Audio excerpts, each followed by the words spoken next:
لیکن بچوں میں خصوصاً سب سے ضدی قبض میں اول دماغ میں سلیشیا آتی ہے، اور اس سے ٹھیک نہ ہو تو ریٹرم البم بہت اچھا کام دکھاتی ہے، لیکن اگر اس کی کانسٹیٹیوشن کلکیریا کی ہو تو پھر کسی اور چیز دینے کی ضرورت نہیں، سیدھا کلکیریا دیں تو پہلے اس کو سلفر کچھ دیر دے کے دیکھ لیں، ابتدائی طور پر سلفر فائدہ دے گی، ہو سکتا ہے دے یا نہیں، اور وہ پھر جلدی فائدہ دیتی ہے، پھر کلکیریا شروع کرا دیں۔ کلکیریا میں یہ ہے کہ چند دن کے اندر وہ رفتہ رفتہ اندر پیٹ میں نرمی پیدا ہونی شروع ہو جائے گی، اجابت نارمل ہو جائے گی،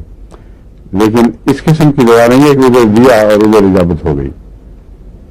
فوری اثر کرنے والی نہیں ہے۔ اس لیے میں نے کہا پہلے سلفر ٹرائی کریں کلکیریا پیشنٹ پر، پھر بعد میں اس کو سلفر کلکیریا دیں۔